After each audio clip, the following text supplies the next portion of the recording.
আমাদের সবার প্রিয় বিটিএস মেম্বার জিন কি সত্যি টিকটক থেকে লাইভে এসেছিলেন? তো টিকটক লাইভে জিন জয়েন করার পর সবার সাথে কি কথা বলেছে এবং জিন আবার কোথায় পারফরমেন্স করবে সেটা নিয়ে থাকছে আজকের এই ভিডিওটি। চলো সবকিছু বিস্তারিত জেনে নিই এই ভিডিওটা থেকে। সো হ্যালো আর্মিস, আসসালামু আলাইকুম। সবাইকে স্বাগতম বিটিএস অফিশিয়াল অল চ্যানেলে। আশা করি তোমরা সবাই অনেক বেশি ভালো আছো। তো তোমাদের সাথে জিনের কিছু গুড নিউজ এবং জিন আবার কোথায় পারফরমেন্স করতে চলেছে সেটা সম্পর্কে আজকে জানাবো। তো চলো ভিডিওটা স্টার্ট করা যাক। তো রিসেন্টলি আবার বেশ কয়েকদিন পরে কিন্তু জিনকে আবারও কোরিয়ার এয়ারপোর্টে দেখা গেল। সকাল সকালে আমাদের প্রিয় বিটিএস মেম্বার জিন তার চোখ মুছতে নিউ ইয়র্কের উদ্দেশ্যে কিন্তু রওনা দিয়ে দিয়েছে। তো আমাদের প্রিয় বিটিএস মেম্বার জিন কিন্তু নিউ ইয়র্কে গিয়েছে তার নতুন সোলো অ্যালবাম হ্যাপিকে প্রমোট করার জন্য। নিউ ইয়র্কে গেছে অলরেডি কিন্তু একদিন হয়ে গেছে। আর নিউ ইয়র্কে যাওয়ার পরে কিন্তু আমাদের প্রিয় বিটিএস মেম্বার জিন কিন্তু টিকটক লাইভে জয়েন্ট হয়েছিল। গতকালে কিন্তু বিটিএস অফিসিয়াল চ্যানেল থেকে কিন্তু এই লাইভটা হয়েছে সন্ধ্যা 6টার সময়। তো টিকটক লাইভে জিন সবার উদ্দেশ্যে কি কথা বলেছে চলো একটু জেনে নেই। তো ফার্স্টে টিকটক লাইভে জয়েন্ট হওয়ার পর জিন বলে জিন তার নাকি 21 বছর বয়সটাকে মেসেজ দিচ্ছে। মানে সে বলতে যাচ্ছে আমি আমার 21 বছর বয়সে নিজেকে বলতে চাই আরো কঠোর পরিশ্রম করতে হবে। মানে আমাদের প্রিয় বিটিএস মেম্বার জিন যে 21 বছর বয়সে যে কঠোর পরিশ্রমটা করেছে সেটা মনে করার চেষ্টা করছে।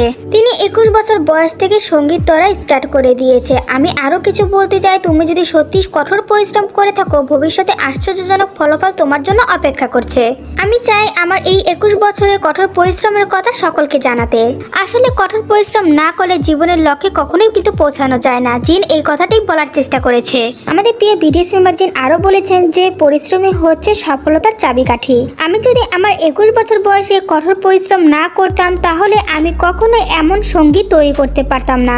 সত্যি কথা বলতে আমাদের প্রিয় বিটিএস মেম্বার জিন কিন্তু রিচ ফ্যামিলি থেকে বিলং করতো। এত রিচ ফ্যামিলি থেকে বিলং করার সত্ত্বেও তবু সে কিন্তু প্রত্যেকটা বিটিএস মেম্বারদের সাথে অনেক বেশি কঠোর পরিশ্রম করছে। আজ সে এই পর্যায়ে আসতে পেরেছে বিকজ অফ তার মাও কিন্তু ছিল একজন ওয়ার্ল্ড ওয়াইড বিউটি আর সে এখন ওয়ার্ল্ড ওয়াইড হ্যান্ডসাম। আমাদের প্রিয় বিটিএস মেম্বার জিন আরো বলেন সে নাকি আজকাল তাদের সদস্যদেরকে অনেক বেশি মিস করছে। সে আরো বলে এই দিনগুলোতে আমি আমার সদস্যদের খুব বেশি মিস করি। সোলো কাজ করতে গিয়ে মাঝে মাঝে একঘেয়ে লাগে। যদি জাংকুক থাকতো আমি আর জাংকুক খেলাধুলা করতে পারতাম, শুধু মজা করার জন্য তাকে বিরক্ত করতে পারতাম। এটা আমার অভ্যাস, কিন্তু এখন আমাদের সদস্যরা নেই, শুধু স্টাফরা আছে আর আমি আমার স্টাফদের সাথে খেলাধুলা করতে পারি না। সেই জন্য আমি আমার সদস্যদেরকে অনেক বেশি মিস করছি।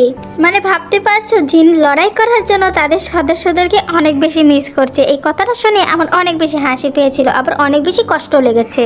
দেন জিনকে প্রশ্ন করা হয়েছিল সে সামরিক বাহিনীতে থাকা অবস্থায় আর্মিদের কোনো জিনিস মিস করেছিল কিনা। তো জিন প্রশ্নের উত্তর দিয়েছিল, সে বলেছিল যখন সে টিভিতে অন্যদের পারফরমেন্স দেখতো তখন আর্মিদের কথা অনেক বেশি মনে পড়তো। তখন আমারও খুব ইচ্ছে করতো আর্মিদের সাথে নিয়ে পারফরমেন্স করায়। আসলে এত বছর আমরা এবং আমাদের ভাইরা মিলে সবার সাথে পারফরমেন্স করেছি, সবকিছু ছেড়ে দেওয়া এতটাও সহজ ছিল না। হঠাৎ করে সবকিছু ছেড়ে দেওয়াতে তাদের কাছে যেন এই জিনিসটা অনেক বেশি কঠিন মনে হচ্ছিল। মানে আমাদের আর্মিদের মতো আমাদের প্রিয় বিটিএস মেম্বার জিনও কিন্তু তাদের সদস্যদেরকে অনেক বেশি মিস করছে এবং জাংকুকের কথা কিন্তু সে বেশি মিস করছে। দেন জিনকে প্রশ্ন করা হয়েছিল ওয়েন্ডির সাথে ডুয়েট কেমন ছিল। সে বলে ওয়াও, সে অনেক ভালো গান গায়, সে কিভাবে এত ভালো গান গাইতে পারে। এই রেকর্ডটি করতে আমার মাত্র 3 থেকে 4 দিন সময় লেগেছে। ওয়েন্ডি তার অংশটুকু নিখুঁতভাবে গেয়েছে।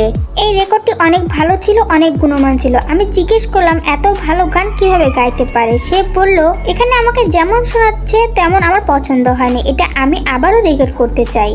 তো গতকাল মানে 19 তারিখে সন্ধ্যা 6টার সময় কিন্তু এই লাইভটি করা হয়েছে। সেখানে আমরা এই লাইভটি কেউই দেখতে পাইনি, কিন্তু কিছু বিডি আর্মিরা এই লাইভটি দেখতে পেরেছিল এবং সেখানে অনেক কমেন্টও করেছে। বাংলাদেশের কিছু আর্মিরা ছাড়া কিন্তু অনেক আর্মিরা দেখতে পেরেছে, কিন্তু ইন্ডিয়ান আর্মিরা কিন্তু একদমই দেখতে পায়নি, কারণ তাদের দেশে টিকটক কিন্তু ব্যান করা।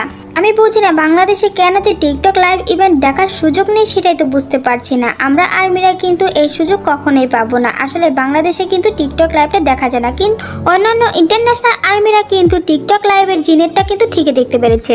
বিডি আর্মিরা কিন্তু টিকটকে লাইভ দেখতে পায়নি, কিন্তু ইউটিউব চ্যানেল আমেজিং ফুল টিভিতে কিন্তু এই লাইভটা সম্পূর্ণ দেখানো হয়েছে। সেখানে কিছু আর্মিরা এই লাইভটা দেখতে পেরেছিল। দেন জিন একটা আর্মি প্যারিস অলিম্পিকের সময়কার ইন্টারভিউ দেখছিল। সকজিন আজ টিকটকে ওর প্রশ্নের জবাব দিয়েছে। পরপর দুইবার এই জিনিসটা নোটিস করলো জিন। আমি শুধু ভাবছি কি পরিমাণে লাকি সেই মেয়েটা। জিনকে প্রশ্ন করার সাথে সাথে সে কিন্তু উত্তরও দিয়ে দিয়েছে। দেন আমাদের প্রিয় বিটিএস মেম্বার জিন কিন্তু স্টেশন হেডে পার্টি করেছে তার নিউ সেকেন্ড সোলো অ্যালবাম উপলক্ষে। দেন ওইখানে একটা আর্মি কমেন্ট করে এবং সেই কমেন্টটা জিন পড়ে অ্যান্ড রিপ্লাই বলে, আমি এইমাত্র একটা কমেন্ট পড়লাম যে কি বলেছে আমি কিউট। তুমি কি বলছো আমি সত্যি কিউট ছেলে? আসলে তুমি কিউট না, কিউটের একটা বস্তা। I'm the cute boy. তো লাস্টলি যে খবরটা দিব আর্মিরা তোমাদেরকে, সেটা তোমাদের কাছে একটা গুড নিউজ। তো আমাদের প্রিয় বিটিএস মেম্বার জিন তো নিউ ইয়র্কে আছে, আর আজকে নিউ ইয়র্কে জিমি ফ্যালনের শোতে জিনের লাইভ পারফরমেন্স করবে। আজকে নিউ ইয়র্কে জিনের লাইভ পারফরমেন্স হতে চলেছে, কিন্তু এই কথাটা অনেক আর্মিরাই জানে না।